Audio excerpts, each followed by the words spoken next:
And we're back. In recent years, the super team has been more prevalent than at any point in sports history.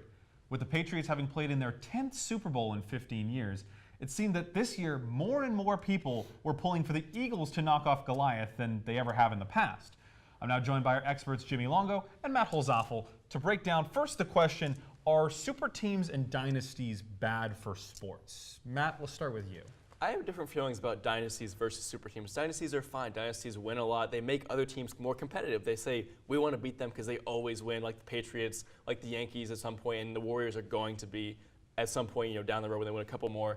Super teams, on the other hand, I think that kind of ruins the competitiveness of sports. You see all these big name players, especially in the NBA, going to the best team. You saw Kevin Durant, Dwayne Wade. I just think that the sport, like every sport in general, is just more interesting if someone wins it every other year. Like, what distinguishes a super team from a dynasty, though? Are the Pats not a super team? I would say super teams are hard in football because the best players, if they play the same position, they're not going to go to another team. You don't see Odell Beckham, Le'Veon Bell, J.J. Watt switching teams to go play for the Patriots. And you have 11 on each side, so it's kind of hard to distinguish, like, okay, is that a super team, or is their offense just really good, or is their defense kind of mediocre? But when you're looking at an NBA team like Golden State, you have 4 all-stars. Right, because Golden State has started to resemble the All-Star game. If an NFL team started to resemble a Pro Bowl game, that's the problem. I don't think that's going to happen, though, because like you said, there's so many players and so many, a limited number of elite players and salary cap issues. But the NBA, it's been a real issue. But it's never fun watching a Super Bowl or a NBA Finals or an MLB game or the World Series and have the same team play in it. And the same team And it hurts win. regular season games, too. Who's going to watch the Mavericks play the Knicks? They're not going to play in the finals, maybe not even the playoffs. This is also another good point.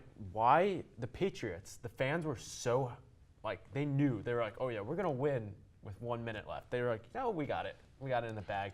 That's why I think it's good to have But the Pats didn't teams. win, which brings us to our second question of what do you do with Nick Foles, a player that was the backup to Carson Wentz, who might have been the MVP if he didn't get injured. Now Foles is a Super Bowl winner and Super Bowl MVP. What do you do with him, Jimmy? The Eagles have a lot of thinking to do in the next couple of months, a lot of thinking. He just Foles came off the best 5 games of his career, in my opinion. Now, I think if you're the Eagles, you have to strike the iron while it's hot and kind of trade him right now. I think this is the perfect time to. Just came off Super Bowl MVP. He's in Disney World right now, soaking up the sun. And I think they need to get rid of him. And I think 2 potential teams, Jets and the Dolphins. I don't have a problem with trading him, but you don't have to trade him. Obviously, this is when he's at his peak, right? People are going to pay the most for him in trade value. But I don't have a problem with them keeping him because they have another year in his contract. They're going to see what they can get for him in the trade market, or if they get some money for him and picks maybe. But they don't have to trade him. How many teams can say they have a Super Bowl MVP quarterback as their backup?